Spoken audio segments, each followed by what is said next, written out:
What's up, everyone? This is two of the Benchwarmers, Aki and Andy. And today, we are going to be predicting another wildcard game. Today, it's going to be the morning Sunday game, the Bucs versus the Eagles in Tampa Bay. This sure looks like to be an exciting game, a young up-and-coming team versus a dominant Super Bowl champion. So we'll see how this game turns out. And first, let's talk about the Philadelphia Eagles. The Philadelphia Eagles are one of the most surprising teams in the league this season. With a 9-8 record, they were able to clinch the 7th seed in a stacked NFC, and they made the playoffs, which is something to say considering that many people thought that they would win only 4 or 5 games this season.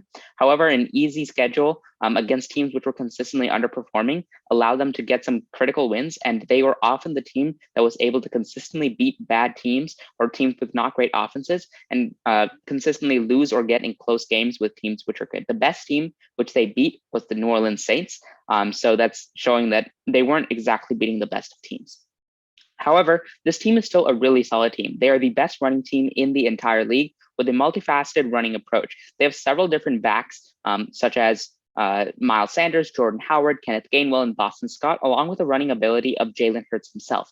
Jalen Hurts, in his first year as a full-time starter, had a very interesting season. In the passing game, he definitely had spurts of decentness, but there were also times where he looked absolutely atrocious. But in other games, he is always consistently trying to put up points, and he is not afraid to take a big hit every once in a while. And he definitely seems like the type of quarterback who can lead an offense to consistently put up points. Even in the toughest of games where they ended up losing, the team is still putting up 20, 30 points, which shows you that the offense is a well-regimented unit. Now let's talk about the other side of the ball, talk about the defensive end. The defensive side, they are an underrated unit. Their D-line is still really strong, even though they do have some older players on the D-line. They still ended up being a top 10 rushing defense this season, which is quite good. And in the secondary, it was still a bit more league average, but they were still really good, especially considering you have a player like Darius Slay, who although he is a bit older and a little more regressed, he is still a very sharp corner. So overall, this is a team which has been sort of consistently middle of the pack, but that was good enough to get them into the playoffs. And on the other side, we have the Tampa Bay Buccaneers, who are definitely considered the favorite for this game because they did just come off a Super Bowl victory and they had a very strong 13-4 regular season. On offense, they were second in the league in both points and yards because mainly their amazing passing offense with Tom Brady, Chris Godwin, Mike Evans, Gronk, and even AB for a bit, who unfortunately left the team. But it'll be interesting to see whether they'll have some kind of morale ramifications, but I don't think it really will. And their rushing has been decent as well, with Leonard Fournette being pretty good throughout the season. And then on defense, they've been kind of middle of the pack, which was a little bit below kind of their standards because their passing defense was really not very good. And that's because their star corner, Sean Murphy-Bunting, missed about half of the season. But their rushing defense was, of course, very good with all of their amazing front seven players like Ndamukong Suh, Levante David, and Shaq Barrett. So overall, the defense was kind of middle of the pack, but the offense was definitely good enough to make them one of the best teams in the league. Now for a couple of storylines going into the game. First question is, what can Sirianni game plan against a very strong Bucs defense? And I think that it sort of has to be a combination of what the Eagles have consistently been good at, and also how the Bucs defense plays. So although it might be statistically easy to say, oh, well, the Bucs are a good run defense and not as great of a pass defense, just chuck it up every time. That's just not how the Eagles are able to win. How the Eagles win is through RPOs, run plays, sweeps, and more. And I think that is what they have to stick through. They have to stick to their role as a running team and occasionally throw out the pass. And when they are passing, pass to a big target like Goddard. I hope to see Goddard get 10 to 15 targets instead of Devontae Smith, because Devontae Smith is someone who is currently quite a one-dimensional player, and he can get roughed up by a Tampa Bay corner like Sean Murphy-Bunting if he really puts his mind to it. So I don't want Jalen Hurts to be like too focused on Devontae Smith as a target, and I want him to be able to like spread the wealth to other wide receivers like Arcega-Whiteside, like you have Jalen Reagor, you have other players like Quez Watkins, and I think that having just a variety of plans in your offense and not just being a pure running offense or a pure throwing offense, that'll be the only way for them to consistently put up points.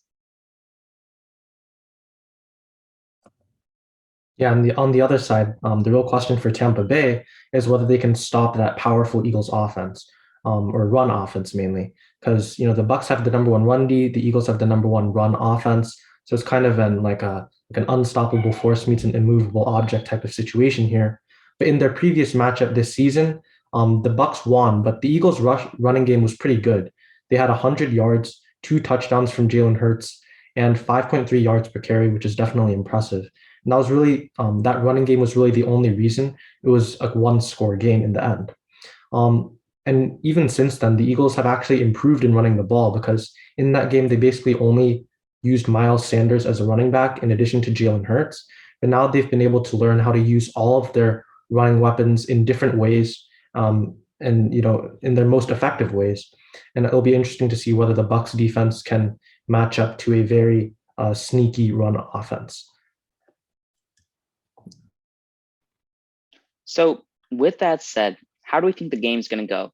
I know the Eagles. I actually really like the Eagles as a team. Jalen Hurts has always been one of my favorite quarterbacks since college.